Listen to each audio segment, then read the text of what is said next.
जाना है, हंसना नहीं किसी डाल पर, अब सबको तुम्हें उड़ाना है, तुम मुक्त गगन के पंछी हो।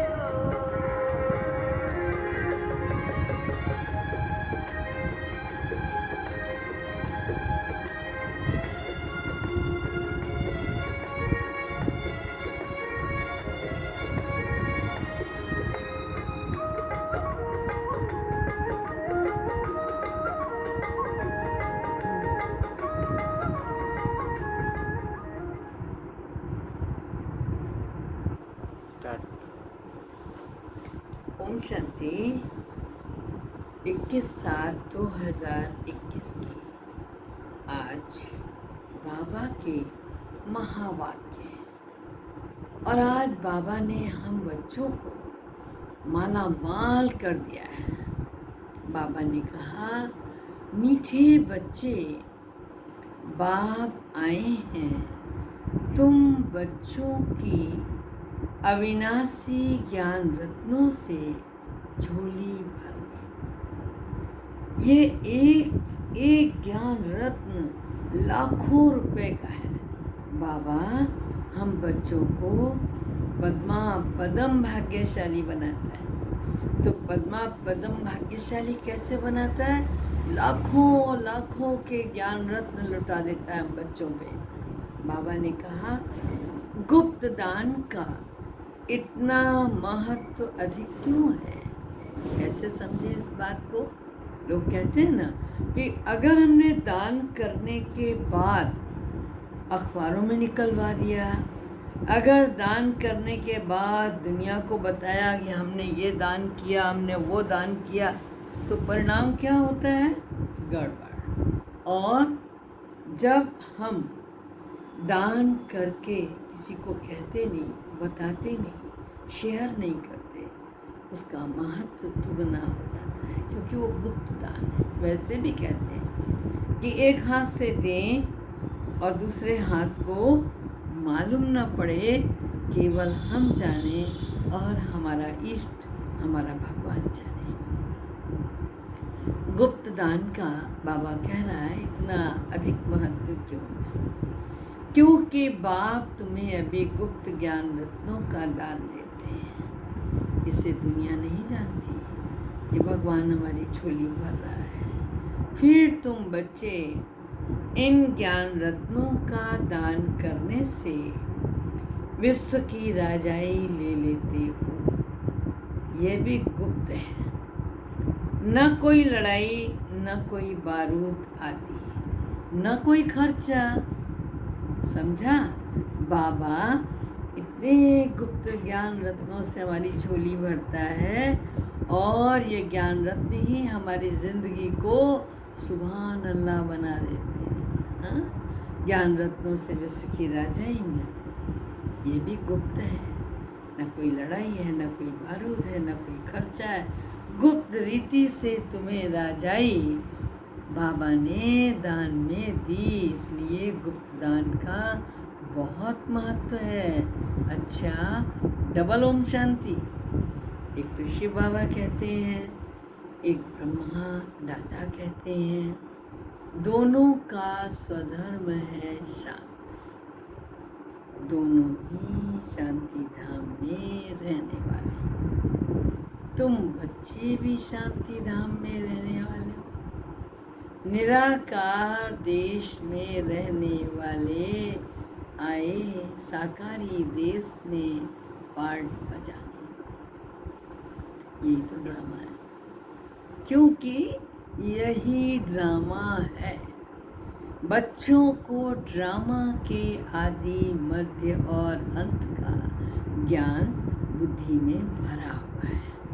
ऊपर से लेकर नीचे तक। ऊपर माना सतयुग टॉप 1, हाँ, फिर त्रेता टॉप 2, फिर द्वापर 3, फिर कलयुग। तो टॉप से लेकर बॉटम तक बाबा ने ज्ञान हम बच्चों को बुद्धि में डाला है।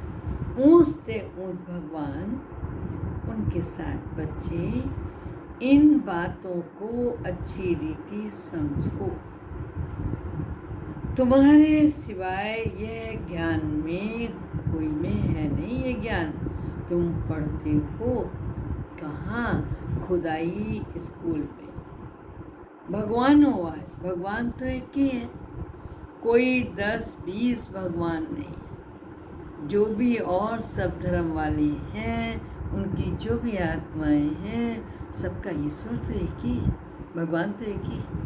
फिर बाप सृष्टि रचते हैं तो कहा जाता है प्रजापिता ब्रह्मा। शिव को कभी प्रजापिता नहीं कहेंगे। प्रजा तो जन्म मरण में आती है, आत्मा संस्कार के आधार से जन्म मरण में आती है। फिर चाहिए प्रजापिता ब्रह्मा।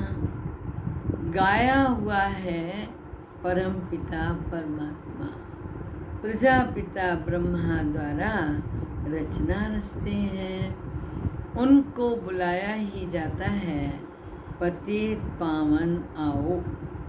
जब दुनिया पतित बनती है तो उनका अंत होता है, तब बाप आते हैं पतित से पावन बनाने। तुम जान गए हो ना, अतिशय होय धर्म के ग्लानि, बाढ़ई अधम असुर अभिमानी। तब तब धर प्रभु मनुष्य शरीर। भगवान कब आता है? जब सारी दुनिया पतित हो जाती है तो पतित से पावन बनाने वो पतित पावन बाप आता है। अब तुम जान गए हो, बाप आते भी एक बार हैं और कब आते ही नहीं हैं। अभी तुमको सारी नॉलेज मिली है। तुम ड्रामा के एक्टर्स हो ना। ड्रामा के एक्टर्स को सबकी एक्ट का जरूर पता होना चाहिए, क्या क्या पार्ट है। वह होता है छोटा हाथ का पार्ट, उनका तो सबको पता पड़ जाता है। तुम भी देखकर आते हो, चाहो तो लिख भी सकते हो, याद कर सकते हो। वो तो छोटा सा होता है ना। कोई भी पार्ट प्ले करोगे तो जिसका भी दिया, जैसे कैकेयी है, जैसे मंथरा है, माँ कौशल्या है, या माँ सीता है, जानकी, मना किसका कितना बड़ा पार्ट है, कब बोलना है, कौन से संवाद कहाँ देने हैं। तो बाबा कहता है वो तो छोटा सा ड्रामा होता है ना, तो उसके संवाद लिख भी लेते हो, रट भी लेते हो, याद भी कर लेते हो, समय आने पर प्ले भी कर लेते हो। लेकिन बाबा कह रहे हैं ये तो बहुत बड़ा बेहद का ड्रामा है, जिसको तुम सतयुग से लेकर कलयुग अंत तक जानते हो। अभी तुम बच्चे जानते हो हमको बेहद के बाप से बेहद का वर्षा मिलता है, फिर हद के बाप से हद का वर्षा मिलता है, हद की प्रॉपर्टी मिलती है। बाबा ने समझाया था राजाएं जो बनते हैं वो अगले जन्म में दान पुण्य करने से एक जन्म के राजा बनते, ऐसे नहीं कि वो दूसरे जन्म में भी बनेंगे। तुम जो सतयुग में राजाएं महाराजाएं थे, ऐसे मत समझो कि तुम्हारी राजाई कोई गुम हो जाती। फिर जब भक्ति मार्ग होता तो वो जास्ती दान पुण्य करते तो वो भी तो राजाई में जाते, परंतु वो फिर हो जाते हैं विकारी राजाएं। सुना क्या होता है? बाबा ने कहा फिर जब भक्ति मार्ग शुरू होता फिर जास्ती दान पुण्य करते, वो भी राजाएं फिर राजाई में आ जाते हैं। एक जन्म का तो मिल ही जाता है ना, लेकिन चूंकि विकारी और पतित होते हैं तो सतयुग की सृष्टि की राजाई नहीं मिलती। तुम ही हो जो पूज्य से पुजारी बनते हो और पुजारी से पूज्य बनते हो। वह तो होता है अल्पकाल का सुख, जो दान आजकल करते हैं। सुख तो होता है लेकिन फिर दुख भी तो होता है, लेकिन दुख सिर्फ अभी होता है। अभी तमो प्रधान में भी तुमको सुख है जो बाबा के बच्चे हैं, कोई लड़ाई झगड़े की बात ही नहीं है। हाँ, कुछ नहीं होता, ये तो बाद में होता है। जब लाखों अरबों की जनसंख्या होगी तब तो ये सब होगा ही ना, तब लड़ाई आदि शुरू हो जाती। तुम बच्चों को सतयुग और त्रेता 2 युग तक सुख ही सुख था। जब तमो प्रधान शुरू होता है, द्वापर युग, तो थोड़ा थोड़ा दुख होता है। अब तो है ही सारी संपूर्ण सृष्टि तमो प्रधान। बाप समझाते हैं यह तमो प्रधान दुनिया है, तुम जानते हो, बेहद का ड्रामा। इनसे कोई भी छूट नहीं सकता। मनुष्य जब दुख में तंग में हो जाते तो कहते हैं भगवान ने ऐसा खेल क्यों रचा। अगर भगवान रचे ही नहीं तो दुनिया ही नहीं होती। हाँ, कोई भी कहानी होती है तो थोड़ा थोड़ा सस्पेंस होता है, थोड़ा थोड़ा कोई विलन भी होता है, थोड़ा थोड़ा मारपीट भी होती, सब कुछ होता है ना। तो जहाँ सुख देता है भगवान, अपार सुख देता है, थोड़ा थोड़ा दुख भी भगवान नहीं देता। लेकिन एक रोल है विलेन का, वो है रावण। और जब रावण की प्रवेशता होती है तो थोड़ा थोड़ा दुख भी शुरू हो जाता है। तो बाबा ने कहा जब तुम प्रधान दुनिया होती है तो दुख होता है, इनसे कोई छूट नहीं सकता। मनुष्य जब दुख में तंग हो जाते हैं तो कहते हैं भगवान ने ऐसा खेल क्यों रचा। अगर भगवान रचे ही नहीं तो दुनिया ही नहीं होती, कुछ नहीं होता। रचता और रचना तो होते ना, उनका डिटेल भी है सतयुग से कलयुग अंत तक। बाकी थोड़े रोज हैं, तुम भी प्रैक्टिकल में देखेंगे, पहले से ही तो नहीं देखेंगे ना। 5000 वर्ष का चक्र है। हाँ? बाकी तो अब थोड़ा ही बचा है ना, वह अभी थोड़ा ही दिखा देंगे। जब थोड़ा होगा, जब जब समय आएगा उस अनुसार दिखाता चलेगा। उनको भी साक्षी होकर देखना, जो होना होता है कल पहले मुआफिक ही होगा। यह तो देखते हो ना, तैयारियां हो रही हैं, विनाश तो होगा जरूर, सबकी तैयारी हो रही है। यह ड्रामा में पहले से ही नून है, विनाश जरूर होगा। अब तुम बच्चों को बाप समझाते हैं, तुम्हारी आत्मा जो तमो प्रधान बनी है उनको भी यहाँ सतो प्रधान बनाना है। यह तुम अभी समझते हो। बाप गुप्त आते हैं, गुप्त ही तुमको ज्ञान दे रहे हैं। दुनिया में कोई नहीं जानता कि इतनी गुप्त रीति से तुम विश्व का राज्य लेते हो। बाबा कह रहा है अरे कोई आवाज़ ही नहीं होता है। हाँ, बिल्कुल ही गुप्त दान कहा जाता है ना। बाप आकर बच्चों को अविनाशी ज्ञान रत्नों का गुप्त दान देते हैं। बाप भी कितना गुप्त है, इसीलिए तो कहते हैं कि हे अर्जुन, कोटों में कोई और कोई में कोई, मुझे बिरला ही पहचानता है, कोई नहीं जानते। ये सब कहाँ जाते हैं? ब्रह्मा कुमार कुमारियाँ क्या करते हैं, कुछ भी समझते नहीं। तुम बच्चे जानते हो बाबा कितना गुप्त है। तुम बच्चों को गुप्त विश्व का मालिक बनाते हैं। न कोई लड़ाई, न कोई बारूद, न कोई खर्चा। यहाँ तो एक छोटा गांव लेने में कितने झगड़े, कितना मारा मारी चली। यहाँ सारा महाभारत ही इस पे हुआ। अगर 5 गांव कौरव पांडवों को दे देते, युधिष्ठिर तो यहाँ तक तैयार थे कि कुछ न मिले, कोई झगड़ा नहीं करना, हमें 5 गांव दे दो, खाना दाना चलता रहे, दैट्स ऑल, हमें राजा ही नहीं चाहिए। लेकिन लोग कहते हैं ना, सुई के नोक बराबर भी नहीं देंगे। तो यहाँ भी वही होता है, इस दुनिया में भी। तो बाबा कहता है एक गांव लेना हो छोटा सा तो कितने झगड़े, मारा मारी, खेत की मेड़ तक के लिए मारा मारी हो जाती। तो बाप आकर गुप्त दान देते हैं और पूरी सृष्टि का राजा बना देते हैं। तुम अविनाशी ज्ञान रत्नों से तुम्हारी झोली भरते, कहते हैं भर दो झोली, शिव भोला भंडारी। तुम जानते हो शिव बाबा हमारा अविनाशी ज्ञान रत्नों से झोली भर रहा है। तो एक एक रत्न लाखों रुपए का है। बाबा ने कहा तुम कितने रत्न देते हो, फिर तुम कितने दानी बनते हो, सेवा करते हो ना, तो भी गुप्त है। देवताओं को कितने हथियार और भुजाएं आदि दे दी हैं, देवियों की तो 8-8 भुजाएं दे देते हैं। वास्तव में है कुछ भी नहीं। सतयुग में देवताओं को इतनी भुजाएं आदि होती नहीं। कलयुग में कितने अनेक प्रकार के हथियार दे दिए। विनाश के लिए बॉम्ब्स हैं, तो फिर तलवार बाण आदि क्या करेंगे।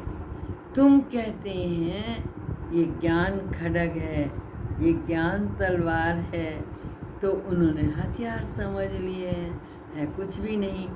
तुमको तो गुप्त दान मिलता है, तुम फिर सबको गुप्त दान देते हो। तुम जानते हो बाबा हमको श्रीमत दे रहे हैं, श्रीमत है ही भगवान की।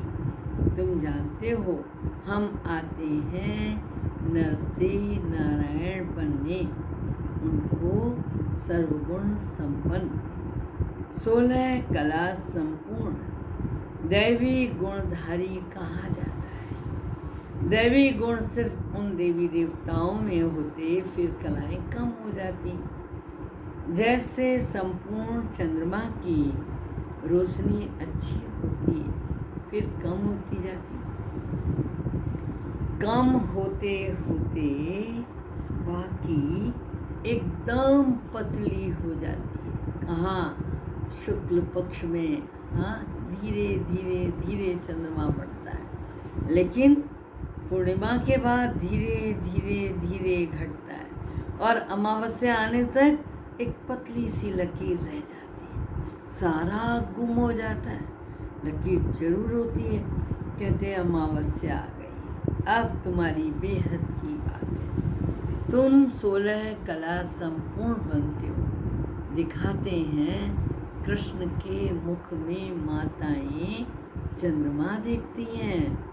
यह है साक्षात्कार की बातें, जिसकी समझानी बाप बैठ देते हैं। अब तुमको संपूर्ण बनना है। माया का संपूर्ण ग्रहण लगा हुआ है, क्योंकि कलयुग का लास्ट है ना। तभी फिर सबको बाबा ने कहा खूब सीढ़ी उतरते आए, सबको सीढ़ी उतरनी है।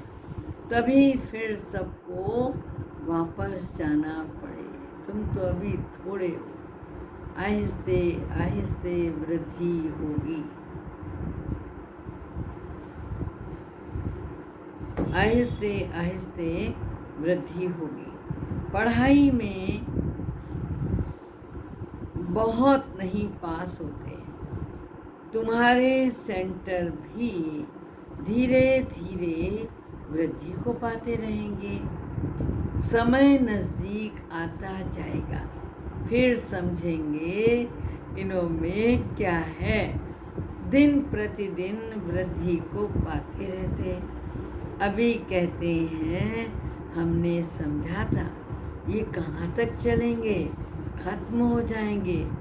शुरू में इस डर से बहुत भाग गए, पता नहीं क्या होगा, ऐसा ना हो कि ना हम यहाँ के रहें ना हम वहाँ के रहें। शुरू में जो बड़े महामंडलेश्वर थे वो कहते थे अरे अरे ये ब्रह्मा कुमारियाँ, बोला देखना बरसात के मेढक हैं, ऐसे तुलना करते थे।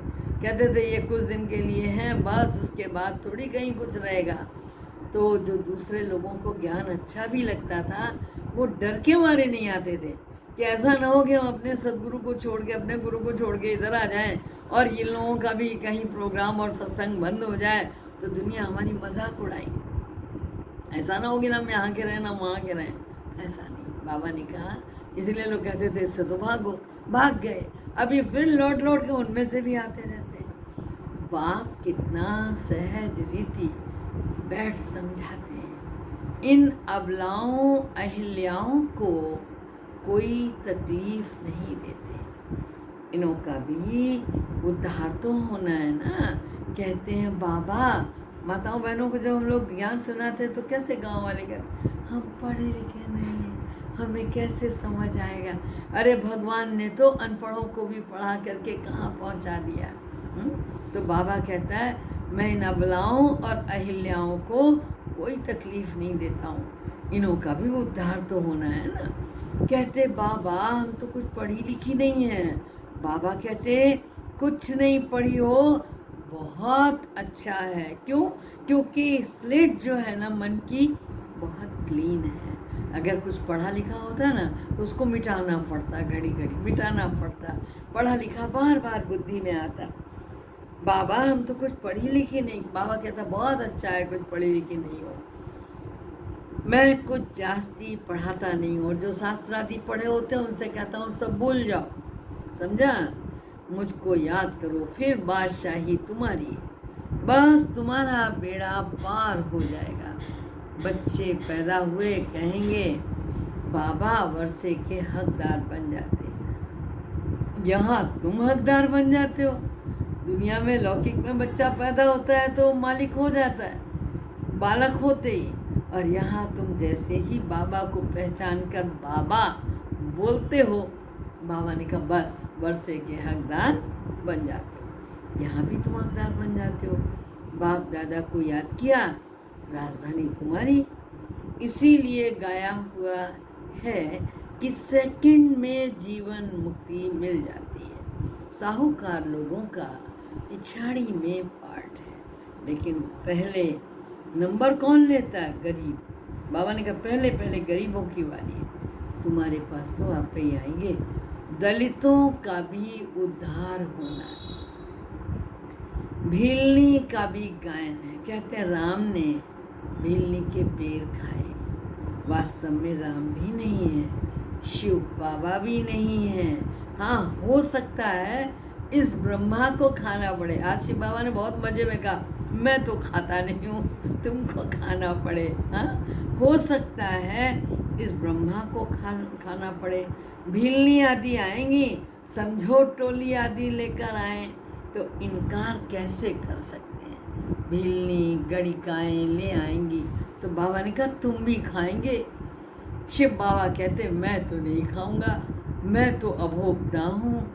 तुम्हारे पास आएंगे सभी, गवर्नमेंट भी मदद करेगी।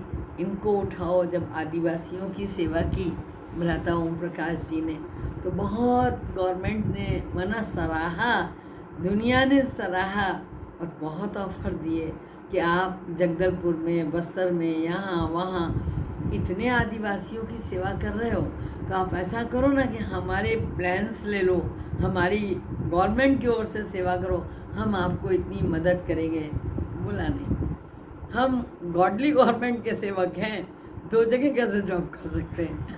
हम वो सेवा करते रहें और हम जैसे कर रहे हैं वैसे ही निःशुल्क सेवा करेंगे।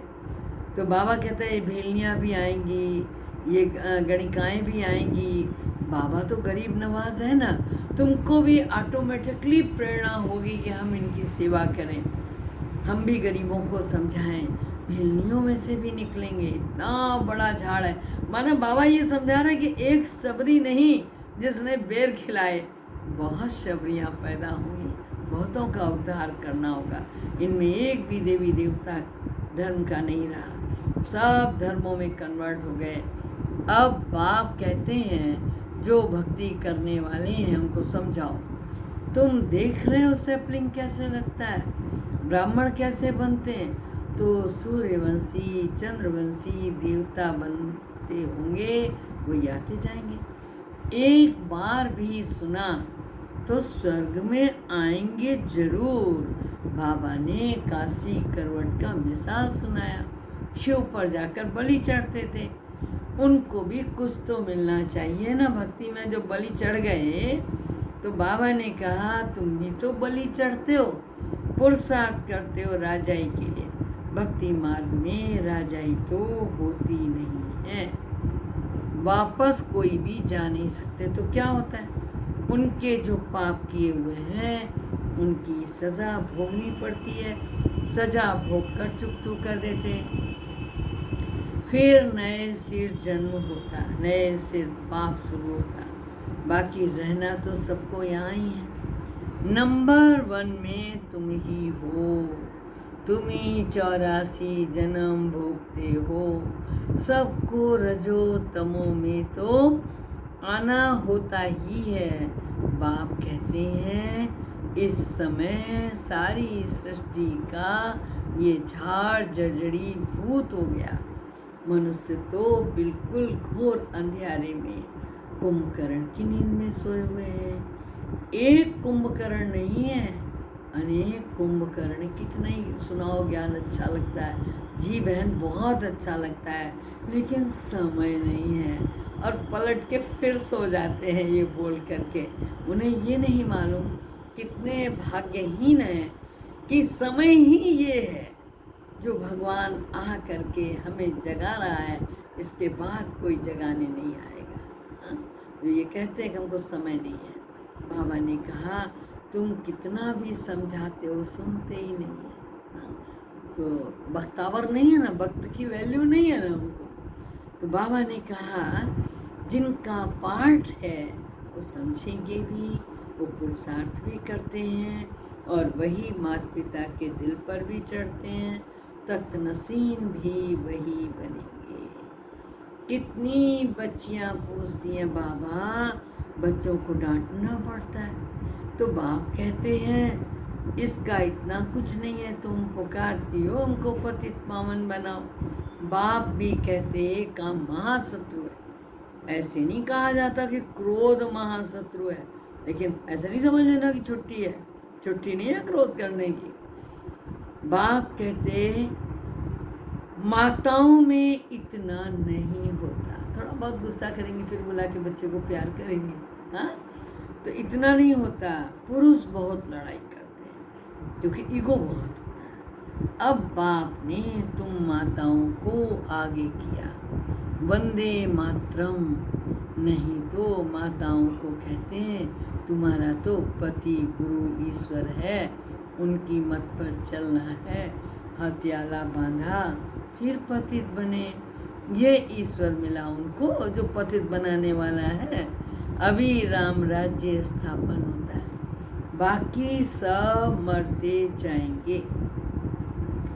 बाबा ने समझाया है विनाश काले विपरीत बुद्धि, और जो भगवान के बच्चे हैं उनकी विनाश काले विपरीत बुद्धि।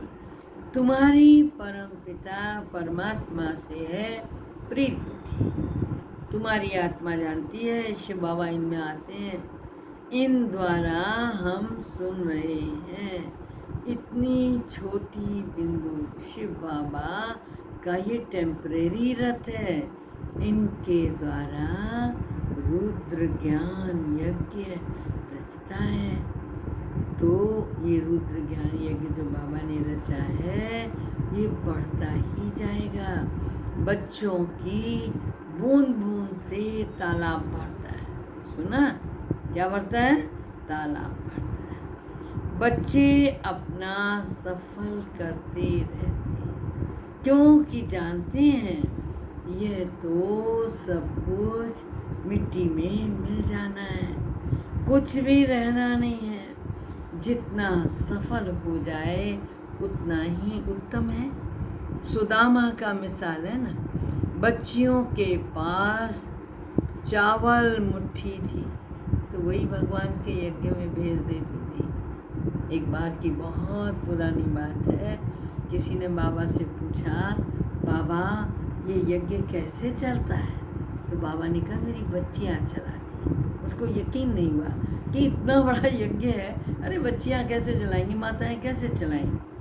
तो वो नहीं माना और दूसरे दिन जब क्लास चल रही थी तो किचन में पहुंच गया कि बच्चियाँ कैसे चलाती। एक कोई गांव से माता आई हुई थी, तो वो अपने घर में रोज़ जो भोजन बनाती थी उसमें से थोड़ा थोड़ा रोज़ निकालती थी। हल्दी अगर 1 चम्मच उसने डाली सब्जी में तो थोड़ी निकाल ली, धनिया डाला थोड़ा निकाल लिया, जीरा डाला थोड़ा निकाल लिया।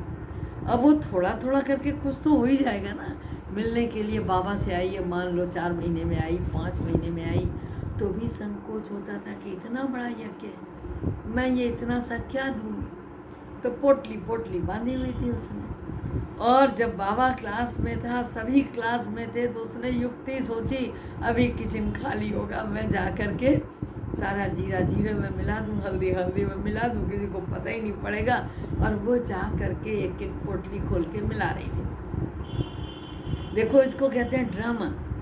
और उस व्यक्ति ने उसी समय जाके वो किचन में देखा, उसकी आंखों में आंसू आ गए। उसने पूछा, माता जी आप क्या कर रहे हो? बोला, उसने मुंह पे उंगली रखी, बोला चुप रहो, कुछ नहीं कर रहे हो, और ये मैं इसमें मिला रही हूँ। क्यों मिला रहा? तो उसने बात सुनाई।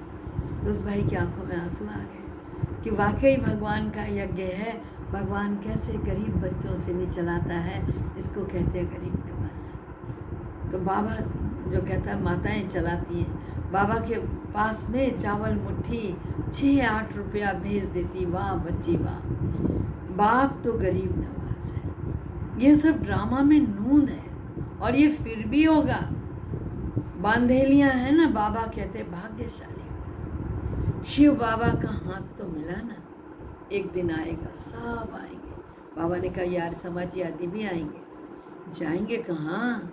मुक्ति और जीवन मुक्ति की हट्टी तो एक ही है, सजाएं खाकर सबको मुक्ति में जाना है। यह है कयामत का समय, सब वापस जाएंगे। यह साजन की बारात। कैसे बारात जाएगी वो भी साक्षात्कार होगा, तुम्हारे सिवाय और कोई देख ना सके। अच्छा, मीठे मीठे सिकी लदे बच्चों प्रति माता पिता बाप दादा का याद प्यार, गुड मॉर्निंग। रूहानी बाप की रूहानी बच्चों के नमस्ते। फिर धारणा के सार में बाबा ने क्या बताया? पूरी मुरली तो सुना दी, अब सुनाओ। नहीं बोलते हो रोज रोज। बाप द्वारा ज्ञान का जो गुप्त दान मिला है उसकी वैल्यू समझो, अपनी झोली ज्ञान रत्नों से भरपूर करनी है, सबको गुप्त दान देते जाना है। दूसरी पॉइंट है, इस कयामत के समय जबकि सबको वापस जाना है तो अपना सबको सफल करना है, प्रीत बुद्धि बनना है, मुक्ति और जीवन मुक्ति का रास्ता सबको बताना है। फिर बाबा ने वरदान दिया, झोली भर रहे हो ना आज, तो वरदान से झोली भरो। सत्यता की शक्ति द्वारा प्रकृति व विश्व को सतो प्रधान बनाने वाले क्या भाव? मास्टर विधि विधाता भाव। जब आप बच्चे सत्यता की शक्ति को धारण कर मास्टर विधि और विधाता बनते हो तो प्रकृति सतो प्रधान बन जाती है, युग सतयुग बन जाता है, सर्व आत्माएं सदगति की तकदीर बना लेती है। आपकी सत्यता पारस के समान हो कि होनी चाहिए कि है, क्या कहेंगे? आपकी सत्यता पारस के समान है। जैसे पारस लोहे को स्पर्श कर पारस बना देता है, ऐसी सत्यता की शक्ति आत्मा को, प्रकृति को और समय को, सर्व सामग्री को, सर्व संबंधों को, सर्व संस्कारों को और आहार व्यवहार को सतो प्रधान बना देती है। योगी आत्माएं वो हैं जिन्हें प्रकृति की हलचल भी आकर्षित ना करे। अच्छा, ओम शांति। हिलना नहीं, समझा? कितना ही परिस्थितियां हिलाए, अचल अडोल रहना। ओम शांति। ठीक है।